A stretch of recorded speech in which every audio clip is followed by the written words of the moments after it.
King Nebuchadnezzar made a statue of gold 60 cubits high and 6 cubits in breadth, as a 10-to-1 proportion.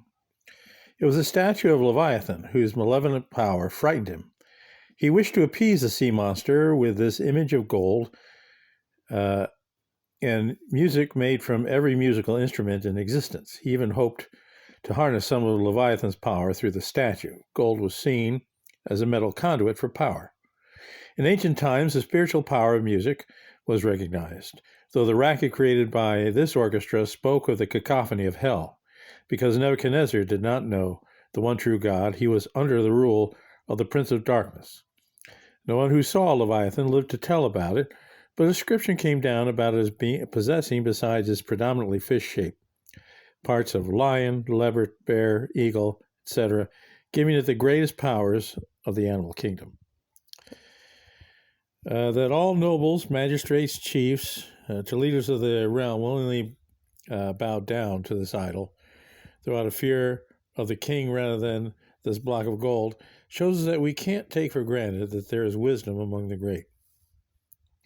God rebuked Nebuchadnezzar's mockery of his Eucharist, yet to be instituted by the Son of God, by delivering his faithful three, Shadrach, Meshach, and Abednego, or Hananiah, Mishael, and Azariah, names with meaning, corresponding to the persons of the Trinity, Father, Son, and Spirit, respectively. For who resides in the Eucharist but the Holy Trinity? These three represent the Trinity. God not only showed faithfulness to the three by delivering them by the Son of God, but also won over Nebuchadnezzar by his miracles, for all his miracles have purpose.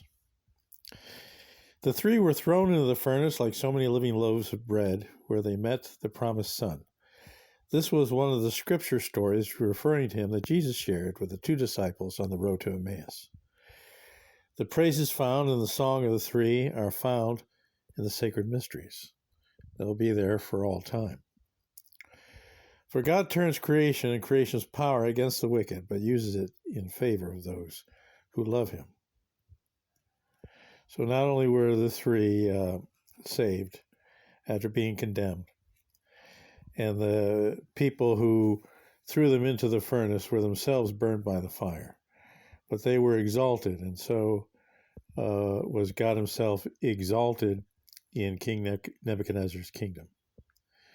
And King Nebuchadnezzar said that anyone who blasphemed the God of Shadrach, Meshach, and Abednego, that is the true God, would have his house torn apart and he put to death.